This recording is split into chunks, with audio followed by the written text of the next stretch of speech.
Welcome to Turmeric and Tequila with your host, Kristen Olson. Questioning a better way, one gracefully disruptive conversation at a time.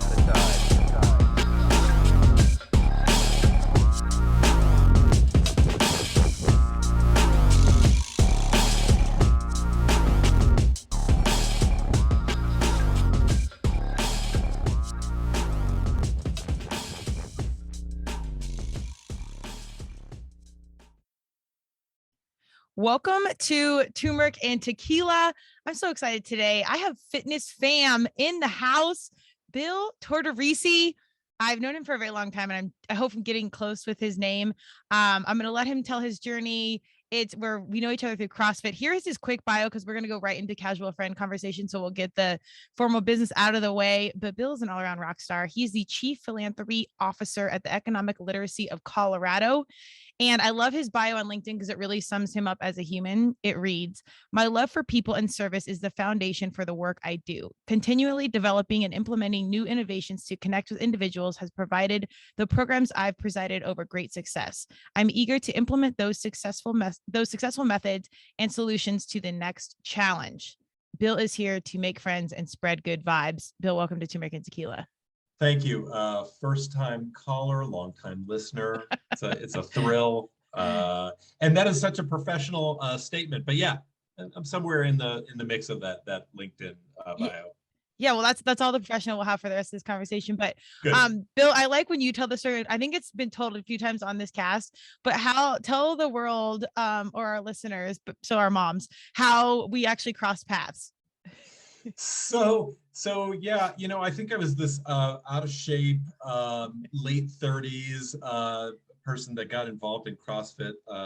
And I remember getting suckered into a competition, and it was at the gym that you were at. And because you were so elite, Totally. you were just judging. And you happened to be my judge. And truth be told, I was scared shitless. I think that there was actually there was one lifting portion that I remember.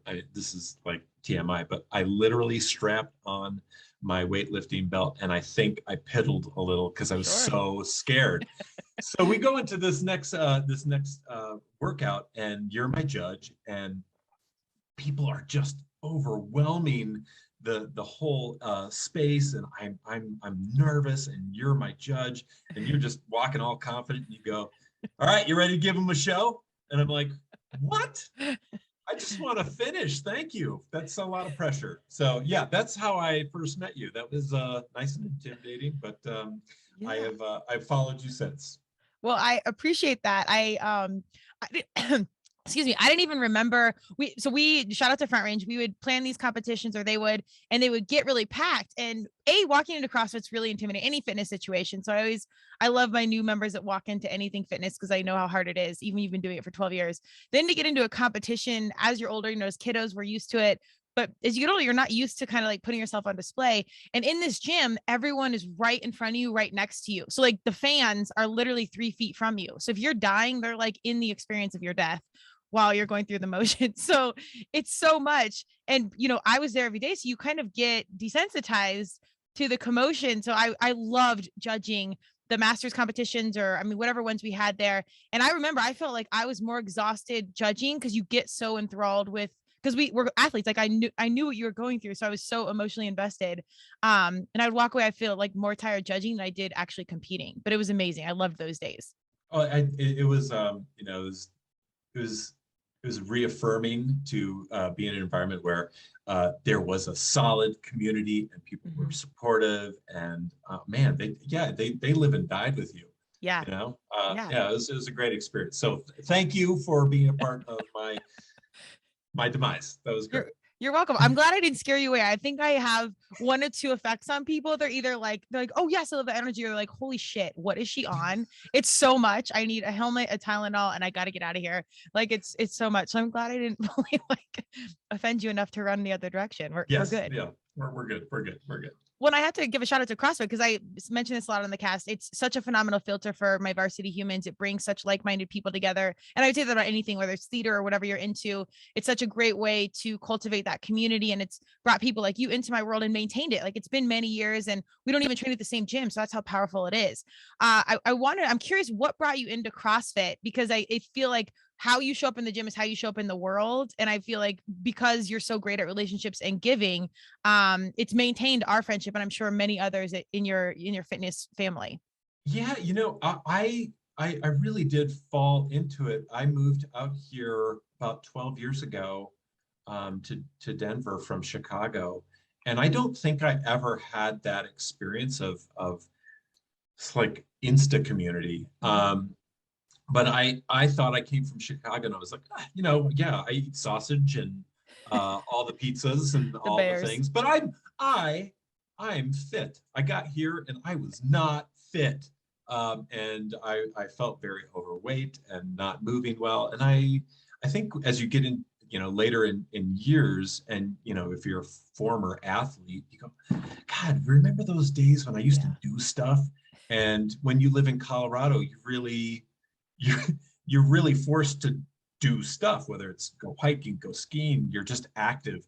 And I just was not in shape to do it. And so CrossFit was introduced to me. I think that was just the exercise of choice. So there were lots of options. And so that's how I got into it.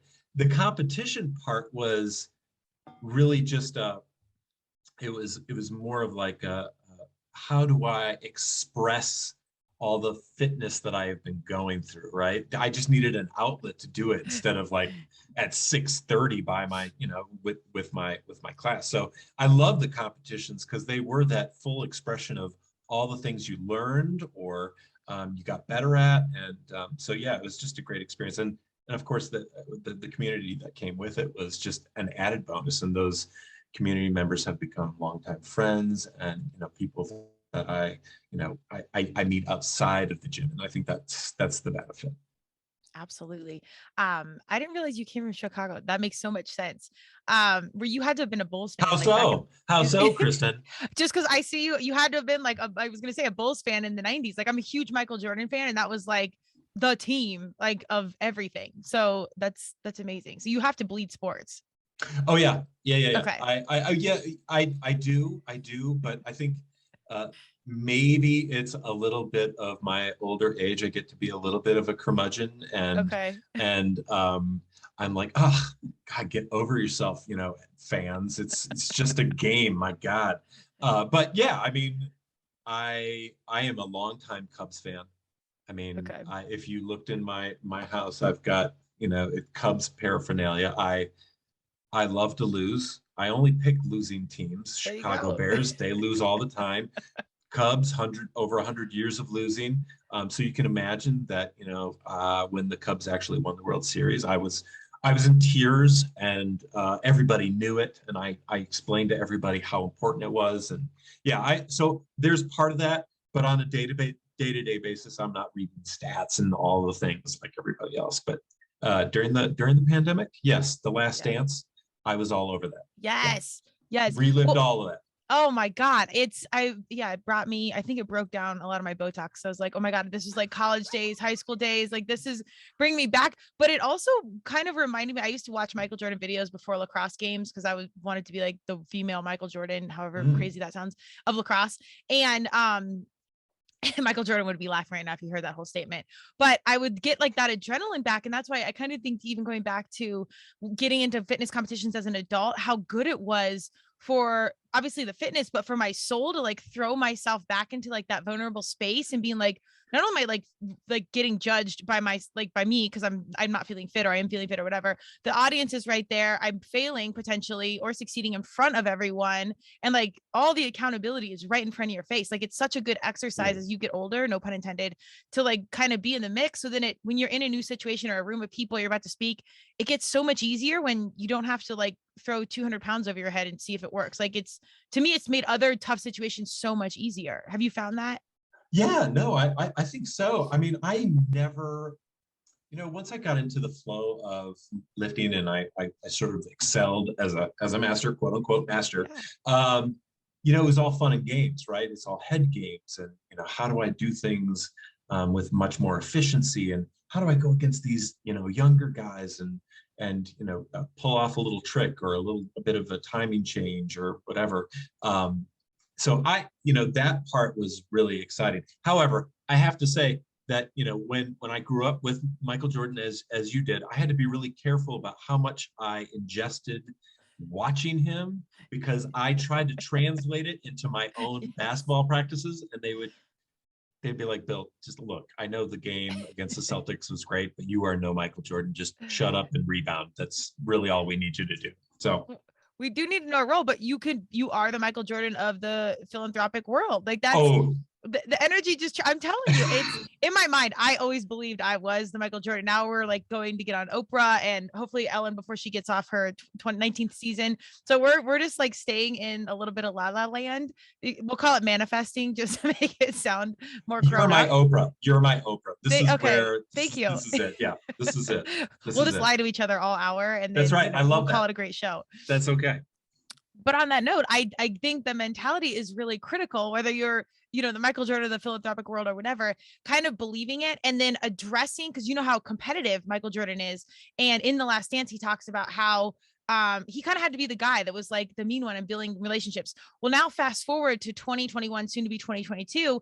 I think that competitive stance has evolved. And I know you do this, whether you acknowledge it or not, which you probably do because you are super self-aware, but you can show up in a competition and compete. And at the same time, still be there in support of your competition, hoping that they do better, because that pushes you to do better. And I think this has really served both of us in our business world of you want to close the contract or get the sponsor or close the check, whatever. And you want everyone around you to succeed as well, particularly in the nonprofit space. Has some of this like athletic and competitive mindset carried over into your job and your world in facilitating relationships with the quote unquote competition? Well, I mean, I think so. That is a component of the work that I do. I mean, I am a competitive person at heart, but I think when we talk about philanthropy and finding ways to connect with the community and support them, whether that's cheering from the sidelines or looking and assisting with a problem that they might have, and how can I step in and help, all of that. To me, at the core of it is just having empathy, right? Mm-hmm. So I think because I come from an empathetic place, that's my superpower. It's, I wish that I had all of the physical attributes to be, Michael Jordan or, to impress KO at a competition, but I'm not. My superpower is empathy, and so when I go into conversations, whether it's supporting a mission or understanding what a situation is, if I can express my empathy for that is what really engages people. And you and I have been fortunate enough to be a part of a couple situations where a mission is there and, we're trying to support it, or, someone that has been near and dear or has impacted us has passed away. We're there to support our community and also raise funds. So there is this thread of empathy that just follows. And if we can tell that story of empathy, I think that's when we can make the biggest impact. There you go.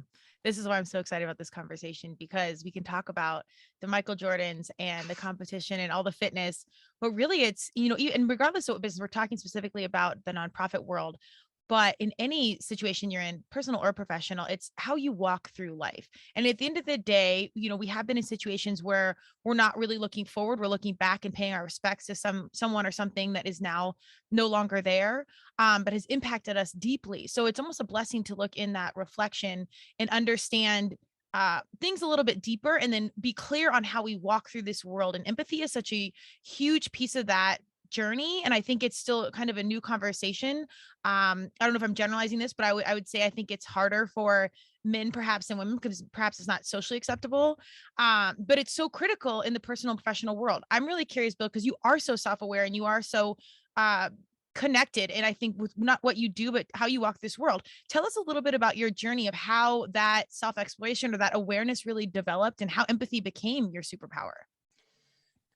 Great question. I honestly, I was thinking about this just the other day, and I've had an interesting journey of late, but I think a lot of where my superpower comes from is my mother. I was raised, single parent. My mother did an amazing job, but she was raising me in a time of Murphy Brown, and it was not necessarily socially acceptable to be a single child from a single parent home, and that was challenging in of itself. And socially it was tough. I'd be playing a basketball game, and there's my mom with all the other families, and for her that was a tough journey. For me, not having a father present, I got all the emotional connection. That's not saying that women are all emotionally more connected than men, but I'm going to go out on a limb. That's typically been the case, and so I got all of that wonderful stuff from my mother. And the one thing that is most, I think, the benefit and the danger of having an empathetic heart and empathetic mindset is that you can leave yourself very vulnerable. Typically, people with a lot of empathy are caregivers. They care what people think. They care how they're perceived in the world. And if they don't have the right boundaries in their life, that empathy can kind of run wild. And so you lose your boundaries with people. And let's just say, KO, you and I had a disagreement, and I say, oh, KO, what did I do? What did I do? And you're explaining it to me, but it's not registering with me because I just want to fix it. Mm-hmm. And sometimes you got to let things breathe. And an empathetic person, if they don't have boundaries, will let that kind of ruin and sour the relationship even further, or exacerbate it. And so over time, I've really had to step back and recognize my place with relationships, how I interact with my professional life. And full disclosure, recently I went through a divorce. I'm now a single dad with 2 young boys. I love my ex-wife. She's amazing. But based on that experience, I really had to step back and go, okay, well, what was my part in all of that?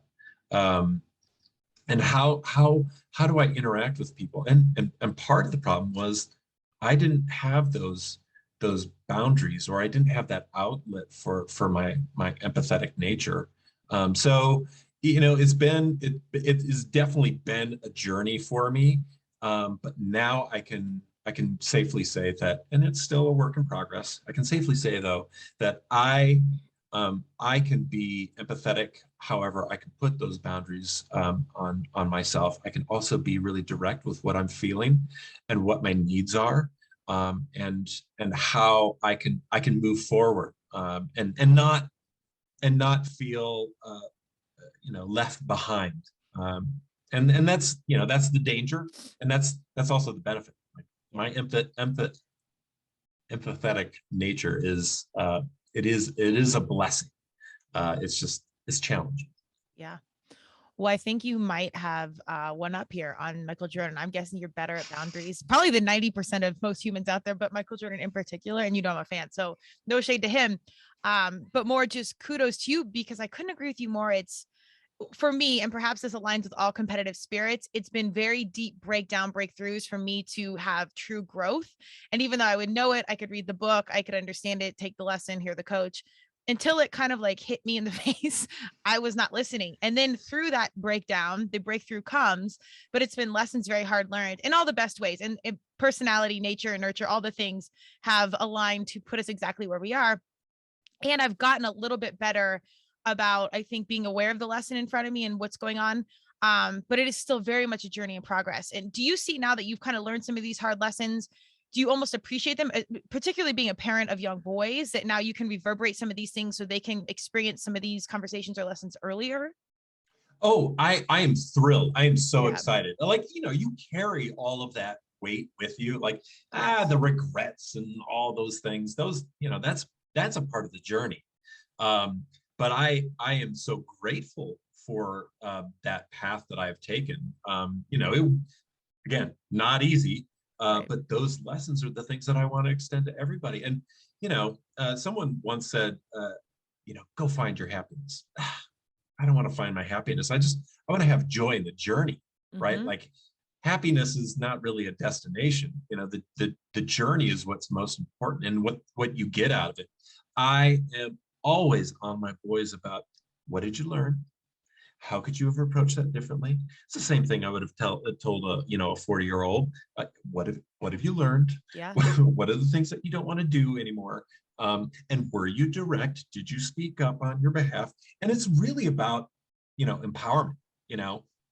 So yeah, I do that. I make sure that I'm connecting with all my people, and I love engaging. This is why I connect with you so much. Is, oh my gosh, I want to share this. I just learned this. Here's a book I just read. You'll get a lot out of it. We're like-minded. Let's do that. Yeah. So the people that I'm fond of, it's this curiosity. It's this, I want to engage with you.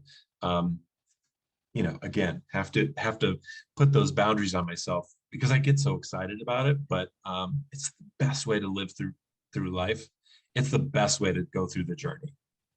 I cannot agree more. And boundaries have been such a situation. And it's so funny that carrying baggage is so much heavier than moving weight in CrossFit. And that's such a dorky cliche or metaphor, but it's true. Like, I mean, going and having to weight train to learn to be strong. And yet when you learn to let go of things, of how hard that actually is and how much easier the gym gets or some of these like physical metaphors, because unpacking your stuff is really hard. And it's not a skill set I don't think that like our generation really talked about, certainly not my parents' generation. And again, I might be overgeneralizing there, but it's like this new skill set coming to the table, and then insert boundaries. It's really hard where you kind of learn to be open, and then you're like, oh, okay, now I've always known, I didn't realize I was perhaps as open and vulnerable as I was, but now it's like, we got to implement boundaries into this situation. And that's really hard. So it's kind of like this ebb and flow of like, I don't really know what to do. And then you put yourself in a nonprofit space where it's all heart space. Can you tell me a little bit how like some of those personal evolutions and lessons and boundaries have played into the professional space? Yeah, I mean, they've really helped me. I now work for an organization that focuses on financial literacy. I am completely invested in the mission. There are challenges with this organization, like all organizations. Just how do you present material, how you present the story. But I think that what I've taken from my personal life is about, how do I engage with people? How do I engage with people from all walks of life? How do I tell or manipulate a story that resonates with people? And you have to read people. You have to be able to read people. And I think if you come from this this sort of empathetic space and these teachings from your personal life, you can apply them to anything, right? So if I'm walking into my professional circle, or if I'm if I'm driving from Denver to Chicago and I'm in a gas station, right? Like I can interact with the world in such a much more clear way, and I can be authentic when I do it. Like, I actually mean it. I'm not lying. I'm not, playing anybody. I actually mean it. I am actually that joyful, or I'm that curious. So yeah, it's helped tremendously. And I feel like over the last few years, a lot of us have done some self-reflection, just given the times we're living in. It has been a blessing, for sure. I agree with you. I think that authenticity really is amazing. It's kind of like influencer. It's an overused buzzword at this point. But on the flip side, that's where I have so much faith in our young people. They can see through the BS. Like they can really dig into the business situation, the person behind the cause, what's going on. Like they're more conscious consumers than we've ever seen before. And I have this conversation with businesses all the time. And some people get it, some people don't. I think it's like naturally being an athlete or a good singer or whatever. Sometimes it's in the deck cards, sometimes it's not. So when you have someone like you, where you genuinely are that authentic and that open and that real, people will know. And I get so excited about that because you are in philanthropic space. Like what better of a combination to have people like you in spaces like that are actually forging our world in the right direction. And you can't always line that up, but I do think everything is energy. So it kind of happens and culminates right on time. But it's kind of that, like that growing and learning process and like that continuous evolution of how we kind of bring it all together and kind of keep showing up. I'm curious to know, as you've kind of recently had some major evolutions and major turning points.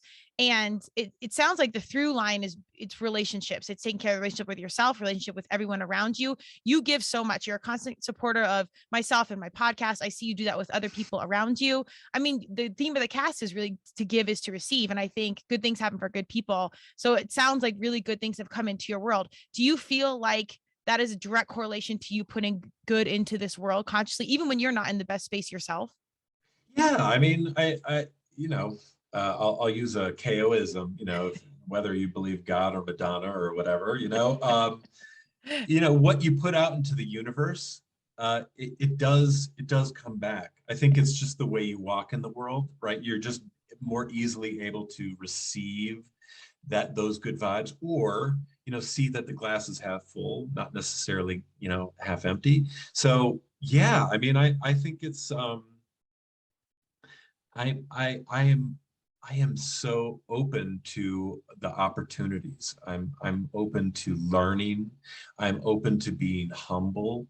If I've done wrong in the world, I'm open to admitting my fault and moving forward, right?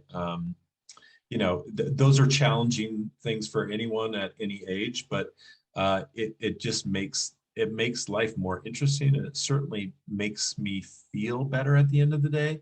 Yeah. There's a lot of professional environments and even personal relationships that I've walked away from that just felt icky. Yeah. I don't want to feel icky anymore. It sucks the life right out of me, and I'm a bear to be around. I don't want to feel that way. So not to say that every day is unicorns and rainbows, but I think that just having a different perspective on life, and it's been really good. And so yes, there's going to be ups and downs for sure, but I think I'm in a better headspace.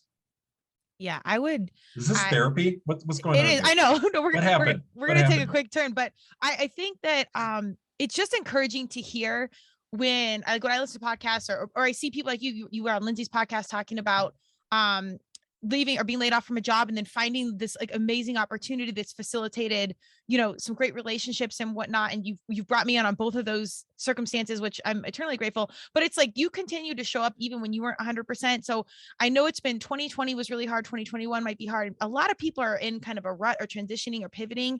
And I think you're just such a perfect example of continuing to give whatever you have in any capacity, even when you're down or you're out, you're not 100, and intern, and not because you're waiting to receive, just because that's your authentic self. So if someone's out there and they're listening, lean into what Bill's doing or what he has done, where it's keep giving wherever you can, show up and give whatever is available, and trusting that wherever rut you're in right now, it will end. And the good you're putting out there, keep the faith that it will come back tenfold. Can you be in alignment with that? I can. I don't want to throw you under the bus. I think a part of it is, being grateful for the journey. When I talked on Lindsay's podcast, what I said was, and I meant every word of this, and I actually reflected on this last night because it's been like a year anniversary and stuff. I was like, what am I doing? What was I doing last year at this time? I was going through unemployment. I was searching. I had just been laid off. But the best thing about the journey or the best thing about all of that was my journey. It wasn't where I ended up landing. It was all the work and all the, the blood, sweat, and the tears that I put into the journey to get there. And I was grateful for it. I am still grateful to this day. Because really it was, how many people did I speak to? How many different people from different backgrounds? I learned so much about them. And through that, I was able to define who I am. Yeah. Like that was a revelation. I had to speak to someone I had never spoken to before, in an industry that I had no desire to be a part of, but I was curious enough to just ask questions. And through that, I had to explain who I was, what I wanted, and where I was going. That was a hard process, but I came out of it on the other side going, oh, yeah, that's me. This is where I belong. Of course, this all makes sense. So yeah, I mean, I know this is like super rose-colored glasses. So if anyone's listening and going, oh, I'm in a rut, and where am I going? And I should just follow Bill. Don't follow me. Follow you. Do your thing. But I had a great experience doing that. And I think, again, it's just about your perspective on the whole thing, rather than like, oh shit, I'm going through this. Woe is me.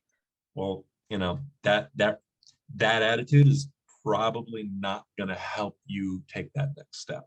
Yeah. So it's a shift. It's a shift, and it's a hard shift. It's not easy. It's messy. You need to, if you don't know about it, but you need to Google victim mentality and probably seek out a professional coach. But I think the understanding of that and applying it to yourself, that self-awareness can change your perspective instantaneously. That's personal work I've had to do. And it's great. It's absolute life skill.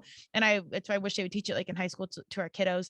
But what you just said, the journey is the goal. And we're talking like opening our conversation with CrossFit and fitness. We're not even talking about if you won that competition, what the results were. We're talking about the processes, the intro. It wasn't good. Yeah. It wasn't good. It wasn't Well, but what do we remember of it? And even the Yeah. last dance, like we knew they won, but the audience was fascinated by the in-between, the relationship of Scottie Pippen and Michael Jordan and what's going on. It's all the in-between. When you reflect on major successes or loss in life, usually you remember the relationships along the way. There's always sports metaphors of like, you remember the teammates versus like all the wins or losses. It's everyone that is a part of that journey or how you felt about things. It's not necessarily these big losses and or big accompllishments. Yeah, no, I absolutely agree. I mean, what's odd though, is those people on that journey, at least for me, and I'll just use the sort of the job search example, they're popping up all the time now. They're people that I reference all the time. I've connected with them in different capacities, and they're just those connections that have built. People talk about, I got to build my network up, and I got to get my application out, and I got to get, charge up my network. Well, part of that is building it and then sustaining it, right? So you're never at a deficit with the people that you know and the people that you can influence or can influence on your behalf. And I have just found that these relationships have turned into something much more robust, and it's just been such a quality experience. But I'm grateful for it, because it doesn't always turn out that way. Yeah. But yeah, I think finding those like-minded people and building bonds and relationships, and the fact that we're having this discussion today is going to build rapport between us, and that'll strengthen our relationship. So it's all really, really valuable. I so agree. And the funny thing is, I think over time, and this really is getting more and more present in the business world, you can tell when someone's showing up when they're in need or when they're showing up just because they're authentically showing up. Like I do your point or example of like, when I got to build my network, I got to network, and you're doing all that because you're waiting to receive. You need something out of someone. In turn, when you're just showing up and you're connecting, and perhaps you need something, but you're just like, Keo, what's going on? Or Bill, how are you? Like, like you're just maintaining a friendship or a relationship just because. Check out these concert tickets, check out this. It just changes the energy around everything versus what I need. And I think in business, it's so much like, here's what you do, here's the marketing, here's what you put out X amount, we get this back, and the problem is they don't understand the consumer gets it. Like relationships, people are in understanding, some self-evolution and work has been done, and you can tell the difference. Oh, I agree. I've got a question for you though.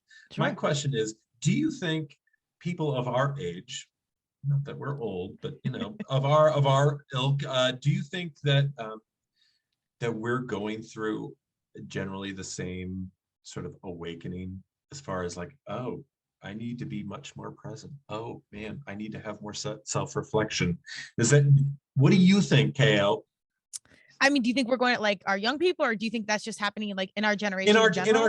in our generation? Because Well, I do, but if you look around you in your immediate environment, if you're in CrossFit or, the work you do, it's probably like-minded humans. So I think we're in this globe of like-minded people, but generally speaking, I do think there is this deep awakening. And this is why I love what I get to do. And I'm sure you love what you get to do. Is I think we are on the forefront of implementing some of that positive change. I mean, the podcast is quite literally for that. We're here to inspire positive radical social evolution. So I don't even fully know what that means, but it just came to me. So we're riding that wave. It's great. It's graceful. No, whatever it is, it's graceful. We're trying. Graceful. It's very graceful. Yes. You saw my lifting. Grace is not my genetics. So that's something we're consciously evolving at. No comment. No comment. Yeah. Full meathead. And I'll blame my dad's side for that. You've seen him lift too, but it's, yes, I do think we are in this point of evolution. And I think our kiddos, because of social media and podcasts and the conscious conversation, they're getting it so much earlier. So we are late to the game. However, better late than never. I think the ones that are choosing to understand and evolve with it, it's happening. And what a great time for 2020 and all the negative it was. What a beautiful pause for us to be like, time out. What's really going on? Am I happy? Am I fulfilling? Am I reaching self-actualization? Do I even care about that? Do I want to be a parent? Do I want to be married to this person anymore? Do I love my job? Like maybe I do. Like, it's just such a point of questioning a better way that yes, I do think we're going through it. And I don't know that everyone has the tools for it. So I hope things like this, people like us, maybe going through the gas station, driving Midwest, just your positivity inspires that, like, shit, that dude's pretty happy. What's he on? What's going on? Is it meditation? Is it tequila? What's happening here? So yes, is the very short It's answer. Definitely tequila. Yeah, good tequila. But I also think that conversations like this are, they're person to person interaction. And I think this is one of the kind of the points that I would like to get at is, when you're going through these journeys, it's really easy. And for whatever change you want in your life, the most important piece is connecting with people.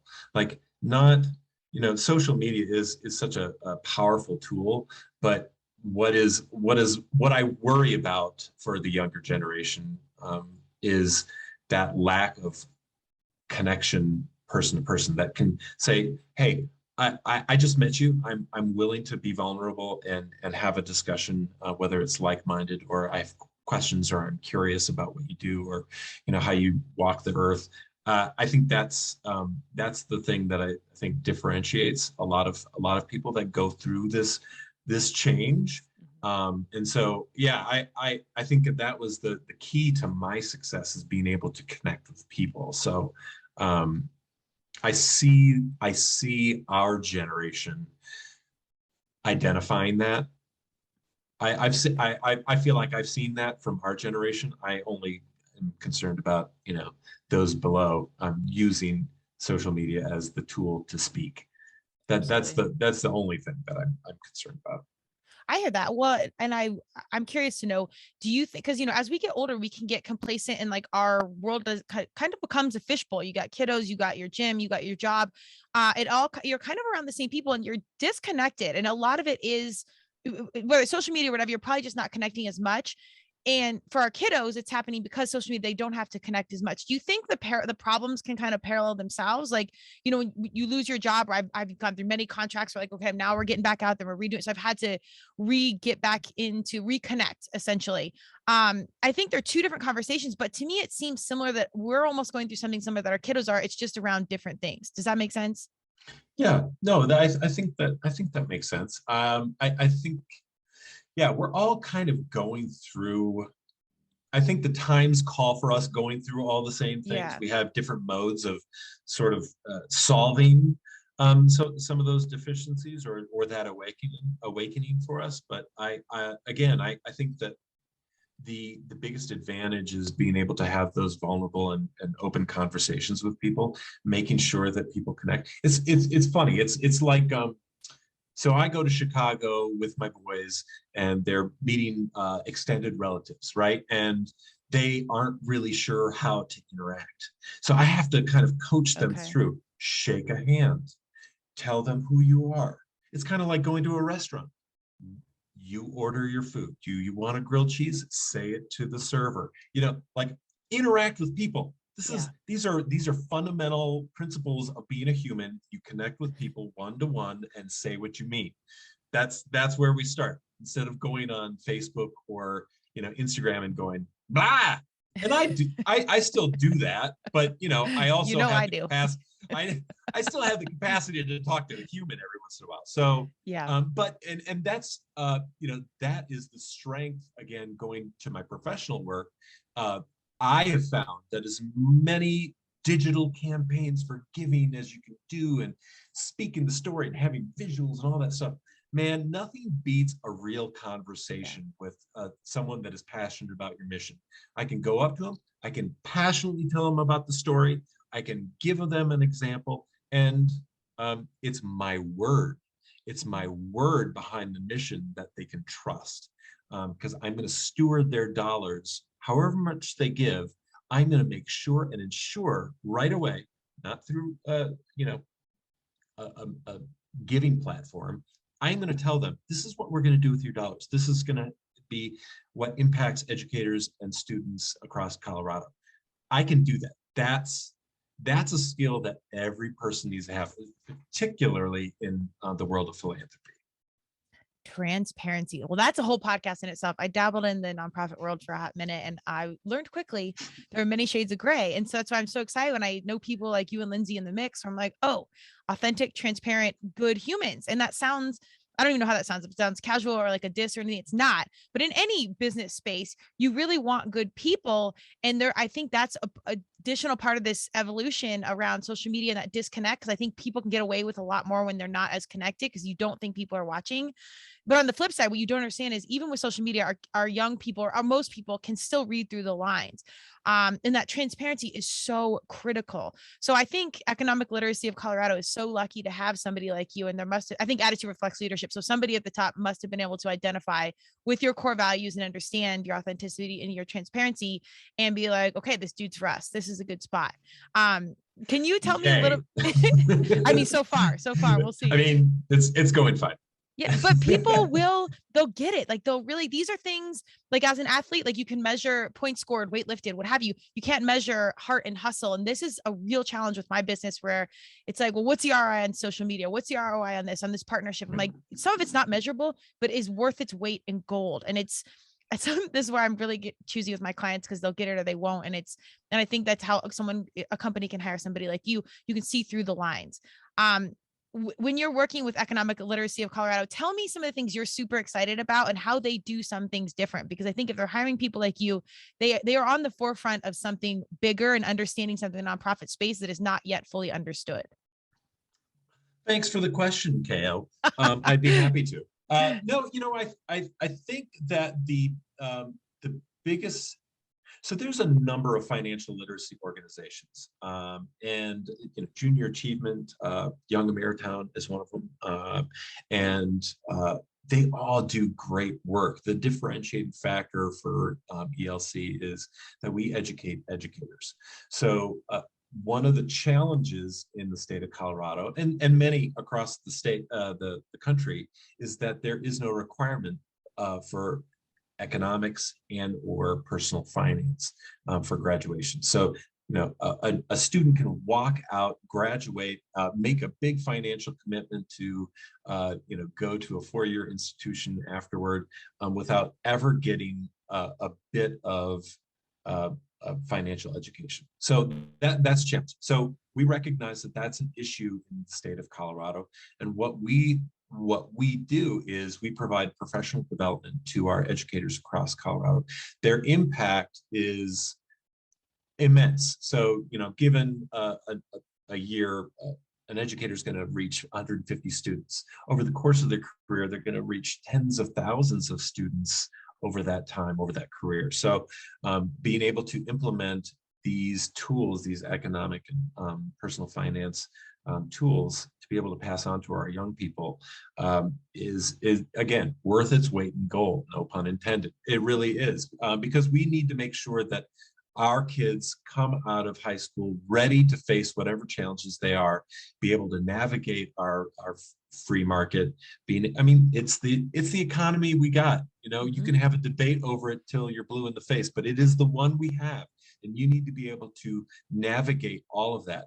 And so much of what we do tries to ensure that students and educators, because they have the same deficit, do not fall into the financial traps that shit I did. My God, I went to college and I was like, ooh, free shirt. Yeah. Great. Sign me up for a credit card. Sounds great. Or walk away from, college, graduate. If anyone does that, right? Graduate and have tens of thousands of dollars in student debt. This student debt in this country is stupid big, right? We're talking billions. So anyway, what we do is really, really important.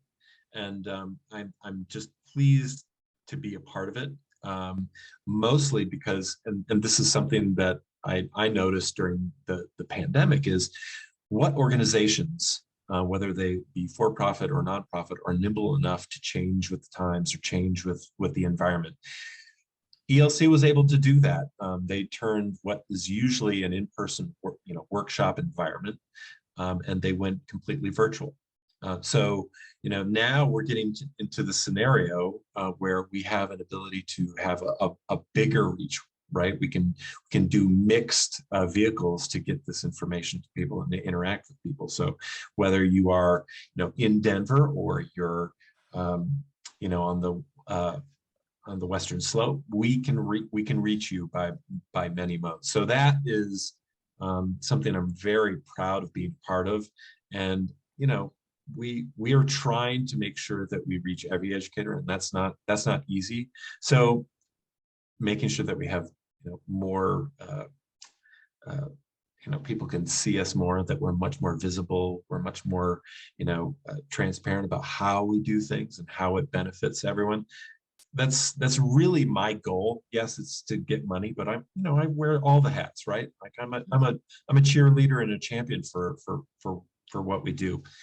The biggest thing I can say about all this, and I'm gonna touch on this for just a hot minute, and then let it go. But when we talk about economics, it somehow gets roped into this political debate about conservatives do this and liberals do that, and it really doesn't matter. What we try to do is, this is a space where we can all agree that this is really important information, whether you live in Colorado or you live in Timbuktu. It really doesn't matter. If your student or your child is not getting this information, they need it to be successful. And so I can jump on board with that. That's a story I can tell till forever. So yeah. Completely agree. The thing is, no one's going to disagree regardless of what side you sit on. And most people are in the middle also, that we all want the world to be a better place for our kiddos and them to be more economically responsible, so they are not in turn controlled by their financial decisions. Nobody wants to be in that space. And that's absolutely a conversation I didn't have. And I actually was a student of Young Ameritown.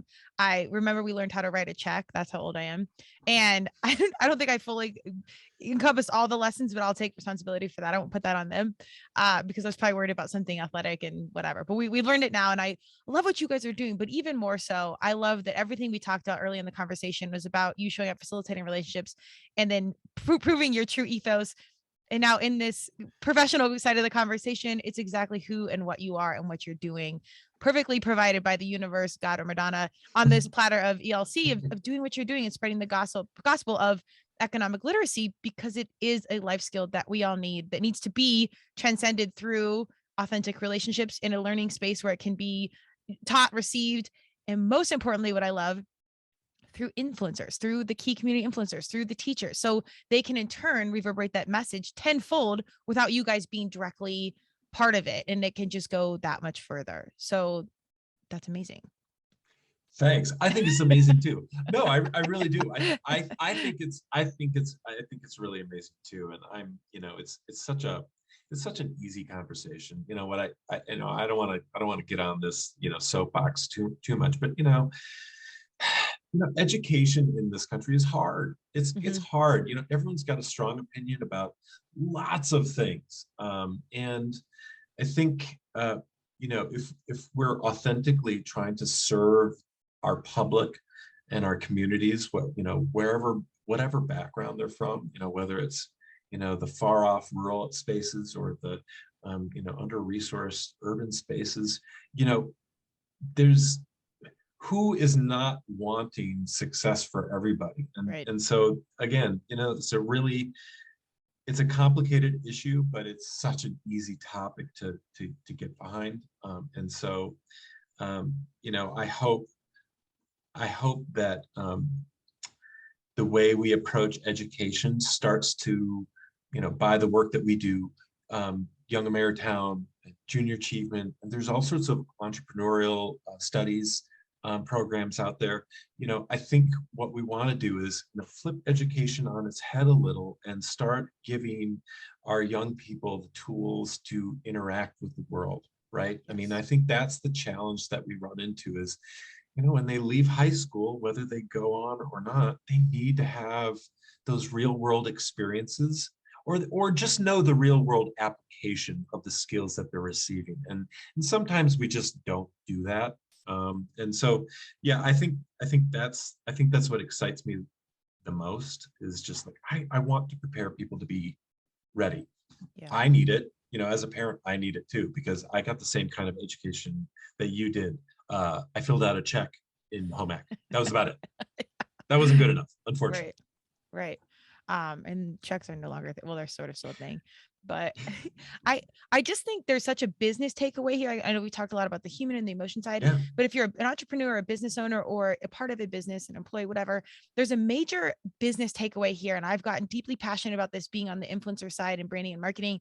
When you find the right people to reverberate your message, it doesn't have to be for profit or nonprofit or even business agenda at all. When you find the right humans around you to reverberate those positive vibes, it's exponential how cost and time effective that is, or impactful it is to find the right people and talk about economic literacy, talk about a consumer packaged good that you're enthusiastic about, talk about a mission, get the right people. And I actually am building out an online brand ambassador course so you can formalize this. And this isn't a business pitch at all. It's just understanding the power of influence. And when you have the right people saying the right things in the right way, the impact can go so much further. And I'm blown away with how good you guys are at that. And it's deeply, deeply powerful. Well, I think we all appreciate that. But what's really, I think you're kind of hitting on something. You are super engaged in this space. And I love all of your guests. They all are those like-minded people, even if they're just, if they're artists or whatever, they still have that entrepreneurial way of thinking. And I think that's why I gravitate to the people that you have on your show is that they get that, right? Like they want other people's success. They want to brainstorm with you. There's this like collective mindset that is, it's kind of like building, a snowball. You keep rolling it. It gets bigger and bigger. Yes. And so I certainly appreciate that. And I love that the organization that I work for and that I represent can be a part of that collective.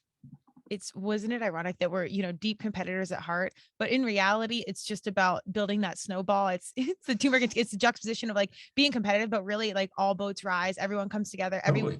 It's cheesy, but like truthfully, when you succeed, everybody succeeds. And when you can recognize that and give back, it's the only way to walk through this world. And I think the more we understand that, the more people get it, especially my competitors, the better everything is. It's the awakening. It's the awakening. It just, for some reason, it just feels like it's happening right now. Yeah. And for us to recognize it is just it is exciting. It really is. And man, that sounds cheesy, but whatever. It does. Yeah.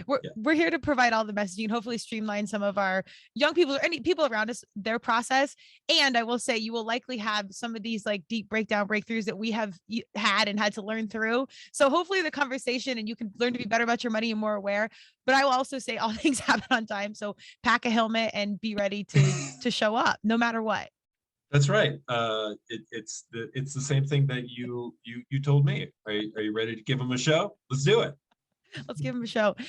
One thing I'm working on, I'm being mindful of our time, so I'll let you go here in a hot second. But one thing I'm working with one of my really good friends who just became a coach, and we're talking about kind of merging my worlds of turmeric and tequila. Like the universe, God, universe, Madonna has a very thick sense of humor in that, like how if you reflect in your life, you're like, of course, like none of this fits, but it all fits, and it's all just these wild things that I didn't get until later.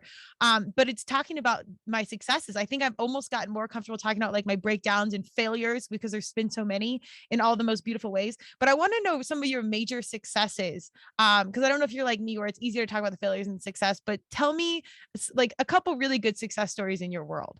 Yeah, personal or professional? Anything you want. What stands out that's to really you? exciting. I get the platform. You know what? Honestly, my failures have been my successes. Yeah. Really. I mean, I know that again, super cheesy. I'm recognizing that right now. That's okay. Moving on. But really, I think that this awakening for me and how I engage in the world is probably my greatest success. Yeah. I am a better partner with my relationships. I am an outstanding father. I love that. And I think that the side piece is my father wasn't there. I am killing it. I am there for them, and so I can be a true and authentic mentor without hesitation. That is my absolute greatest success. But I think the other success would have to be the way I interact professionally. There was a time, and maybe when I got into the industry, that I was like, oh, I'm doing good, and I'm making money for my organization. That's great. But I think I was going through the motions. I think for you to really be successful professionally, you've got to be all in. It's the only way to go. Feel like you're heart-centered, you're excited about getting up to go to work, and you are present. Oh crap, we're going to talk about retirement there, whatever. I'm in. Tell me more about Roth IRAs. I want to know about where my money's going. I think it is those are my successes. I try not to worry about material things, or how I averted some technician giving me an outrageous bid for my furnace breaking down, right? Like I avoided all that. That's a great success in of itself. However, that's not something I'm going to put my hat on. I really am just so grateful for just the evolution in my mind and my spirit, and things that I'm passionate about. Instead of howling at the moon on social media, I am willing to go in March, right? I'm willing to put myself out there. I'm willing to be vulnerable. Those are the things that I can walk away from every time I go into those experiences, and I go, I'm glad I did it. I'm glad I did it, because I would have regretted it. So those feel like the big successes. It really doesn't. It just reverberates throughout my entire life, whether it's personal or professional. So amazing. And the best part of that is I believe you. Like I can sit here and I totally believe everything you're saying, and that's not a thing. It's the Sicilian hands right now. You can't see it. Yes. You can't see it on the podcast, but you can see it on YouTube. He's hypnotizing us. And I'm totally going to reuse howling at the moon via social media. That's a perfect little nugget right there that shall be reused. But great through line that to give is to receive is kind of the conversation on this cast and what I'll likely be calling it. But not to give back to yourself. So I love that you can sit here as a confident human being and acknowledge and give yourself that gold star in fatherhood, which is absolutely hands down the most important job in this world. But in life, because I think we do forget to give back to ourselves, and that's also cliche, but we really do. And it's hard to acknowledge perhaps for myself, successes. And I think you do got to take a pause. So if you're in it and you're listening to this, I really encourage everyone to sit there, take a second and think about a success in your world. Alongside all these cliches that Bill and I are throwing at you so easily. So many. Like, we walk in that space. So we're just going to let it be a Hallmark card and that's it. Everybody wants to be humble, but humble brag is okay too. You can go, yeah, I did good. I did good. Well, when you're reapplying for a job or getting back out there, I mean, my world, that's a constant process. You have to go back and be like, shit, what have I done? And I look back, I'm like, damn, I am getting old. Like, this is a lot of years in this business and what I've done. And on the flip side, it's like, shit, it's a lot of experience. Absolutely. I'm going to walk in this room and be like, yeah, I know this. I've been doing it for 20 years. So come at me. So it's good to see both sides. The humility is good. Get that turmeric in there and then whip out that tequila and just big old brag about yourself, big old gold stars, because you need both. That's right. I fully agree. All about the tequila. Oh, and the turmeric. Yes. And the turmeric, a dash of it. That's right. That's right. We can go on, but Bill, give us, tell us about where we can find you if you want people seeing your personal journey. If not, I respect that. But ELC, where do we find you guys? Anything coming up that we need to know about? Like, hit us with some coming things. Yeah. So I have a new book coming up. No, I don't have any of those things. You should. You can. In due time, we'll see. It would be, Average Joe. That's pretty forward, much what it would be. The forward can be by Dave Grohl. Oh man, then I'm all over it. Well, I mean, yeah, you can always connect with me on LinkedIn. I'm on there. I do the things. But the organization is Economic Literacy Colorado. You can find us on econlitco.org. Again, we're a professional development organization that reaches educators and provides professional development. And in turn, we also have some student specific programs that are extremely impactful. So, between thousands of teachers that we reach annually to tens of thousands of students that we reach on an annual basis, we do really great work. I don't know when this is coming out, but the end of the year is coming. So if you want to donate to our organization, always happy to receive that. But more importantly, I think about your economic life and how you move forward in this world. What are some of the tools and things that you need to be successful? This is not a support Econ Litco thing. This is like a self-examination thing. Mm-hmm. That there is a better way, right? You say it all the time. There is a better way. And so, find those deficits. It's okay to find them, identify them, and reach out and find some resources that can help you fix those. So yeah, that's what I got for you. I love it. How you walk through this world is everything. You are a true influencer of goodness as a professional, but really as a human. And I'm excited you have two young humans that are taking note up close and personal, so they can further your message as they grow up. So I appreciate your time and energy. You're the best, KO. We need to do a workout, I think, soon. Something, yeah, like ugly faces lifting bars and things. Yeah. Well, I think we PR'd in cliches, so at least we have that going up for us. Killed it. Potentially in a gym format and setting soon. Yes, I'm all about it. I'm in. Make it light. Can you make it light? But well, yes, we're in like total civilian stage, no longer competitive stage. So I'm with you. I love it. I'm in. Well, I appreciate you, Bill. We will catch up soon. Check out what Bill has going on. His book will be out at some point. And I hope that Michael Jordan listens to this conversation. He should. Thank you, Bill. Thanks, KO.